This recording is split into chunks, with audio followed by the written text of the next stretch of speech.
महाराष्ट्रातील एका छोट्याशा गावामध्ये समुद्र किनारी बाबूराव नावाचा एक मच्छीमार, त्याची पत्नी शांता आणि 2 मुलांसोबत राहत होता. बाबूराव रोज मासे पकडण्यासाठी समुद्रात जात असे आणि शांता घरी राहून 2 मुलांचा सांभाळ करत अशा प्रकारे ते आनंदात राहत होते. बाबूराव बोलला, मी मासे पकडण्यासाठी जातोय, मला जास्त मासे पकडावे लागतील, कारण सोनूच्या शाळेची फीस भरायची आहे ना मला.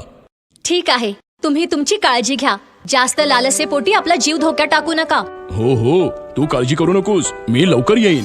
बाबूराव मासे पकडायला समुद्रात निघून गेला.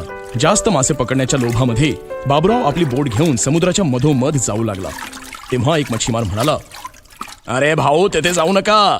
तिथे राणी नावाचा मासा तिच्या पिलांसोबत राहतो. तिच्या पिलांवर काही संकट आलं की ती मारते. तुझ्या जीवाला धोका होऊ शकतो. मग बाबूराव म्हणाला, मला घर चालवण्याकरिता जास्त पैशांची गरज आहे. राणी मासा जर तिच्या मुलाचा सांभाळ करते तर मलाही माझ्या मुलांचा सांभाळ करायचा आहे. तुम्ही काळजी करू नका, मला काही होणार नाही. बाबूरावने त्या मच्छीमाराचे काहीच ऐकले नाही आणि तो समुद्रात निघून गेला. जसे बाबूरावने पाण्यात जाळे फेकले, त्या जाळ्यात राणी माशाचं पिल्लू अडकलं. हे पाहून राणी माशाने बाबूराववर हल्ला केला आणि बाबूराव गंभीररित्या जखमी झाला. हे पाहिल्यानंतर काही मच्छीमारांनी बाबूरावला आपल्या घरी आणलं. आपल्या नवऱ्याला जखमी हालतमध्ये पाहून शांता खूप रडू लागली. अरे देवा, हे काय झालं? आता मी काय करू? मी तुम्हाला सांगितलं होतं की जास्त लालसेमध्ये पडू नका. बाबूरावची परिस्थिती पाहून डॉक्टर म्हणाले, जखमा खूप झाल्यात, इलाज करण्यासाठी खूप खर्च लागेल. मी आता काही औषधं लिहून देतो, पण बाकी सगळे देवाच्या हाती आहे. आता बाबूराव आजारी पडून खूप महिने झाले होते, पण त्याला ना औषधं कमी आली ना देवाचा आशीर्वाद. तुम्ही काही काळजी करू नका, सगळं काही ठीक होईल. देवाच्या कृपेने तुम्ही लवकर बरे व्हाल. आजार पण वाढत चाललं होतं आणि घराची परिस्थिती खालावत चालली होती. आता शांताजवळ 2च आव्हानं होती, एक तर बाबूरावचा इलाज आणि घराचा खर्च भागवणे. शांताने मनाशी ठरवलं की ती आता पैसे कमावणार आणि घरचा खर्च भागवणार आणि नवऱ्याचा इलाजही करणार. शांताने एका सोनाराजवळ आपले दागिने गहाण ठेवून काही पैसे उधार घेतले आणि मासे खरेदी करून ती बाजारात विकू लागली. रोज सकाळी स्वयंपाक बनवणं आणि सुहासला औषधं पाजणं, मासे खरेदी करायचे आणि बाजारात विकायचे, हे तिला खूप जड जात असे. पण तरीही तिने आपली हिंमत नाही हारली. ओ मॅडम, इकडे या, ताजे मासे घेऊन जा.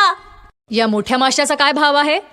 जास्त नाही लावणार मॅडम, फक्त 100 द्या. मासा लई भारी आहे. 90 रुपये घे आणि साफ करून दे. हा हो मॅडम, आता देते. शांताने काही दिवस मासे विकून पैसे जमा केले आणि मनात विचार करू लागली, फक्त अजून थोडे पैसे जमा झाले की मी माझ्या नवऱ्याचा इलाज करू शकेन. दुसऱ्या दिवशी शांता समुद्र किनारी मासे खरेदी करण्यासाठी गेली.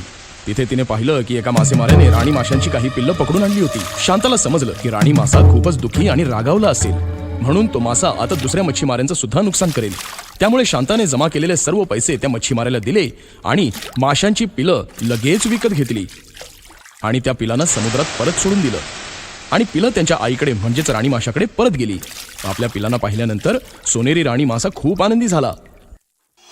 परंतु सर्व पैसे संपल्यामुळे शांता खूपच दुःखी झाली आणि ती समुद्र किनारी एकटी बसून आपल्या नवऱ्याचा इलाज कसा होईल याचा विचार करू लागली. आता मी काय करू? माझे जमा केलेले सगळे पैसे खर्च झाले. आता मी घर कसं चालवू? नवऱ्याचा इलाजही कसा करू?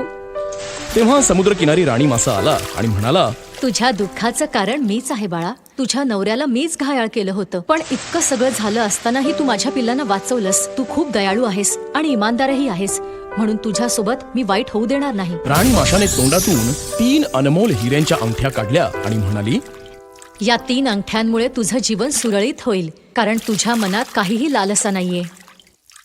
त्यामुळे या अंगठ्यांवर तुझाच हक्क आहे. शांताच्या डोळ्यातून आनंदाश्रू आले आणि राणी मासा तिथून निघून गेला. शांता आपल्या घरी आली आणि सगळी हकीकत तिने आपल्या आजारी नवऱ्याला सांगितली. हे ऐकून बाबूरावच्या डोळ्यांमध्ये अश्रू आले आणि तो म्हणाला, आज मला कळलं की माझ्या मनामध्ये किती लोभ आहे, म्हणून ही वेळ माझ्यावर आली आणि तुला तुझ्या चांगुलपणाचं आणि इमानदारीचं चांगलं बक्षीस मिळालं. आता मी या अंगठ्यांना विकून तुमचा चांगला इलाज करेन आणि तुम्ही लवकरच बरे व्हाल. शांताने एक अंगठी सोनाराला विकली आणि त्या पैशांनी नवऱ्याचा चांगला इलाजही केला. सोनू आणि राजू चांगल्या शाळेत जाऊ लागले आणि बाबूराव आपल्या परिवारांसोबत समुद्र किनारी गेला आणि राणी माशाला आपल्या चुकीबद्दल माफी मागितली आणि राणी माशाला धन्यवादही दिले. तर मित्रांनो, या गोष्टीतून असा बोध होतो की आपल्यावर कितीही संकट आलं तरी त्याला सामोरं जाण्याची हिंमत आपल्यात पाहिजे. त्यामुळे लोभामध्ये पडून दुसऱ्याला मदत करावी, कारण दुसऱ्याचं भलं करण्याने आपलं कधीच वाईट होत नाही.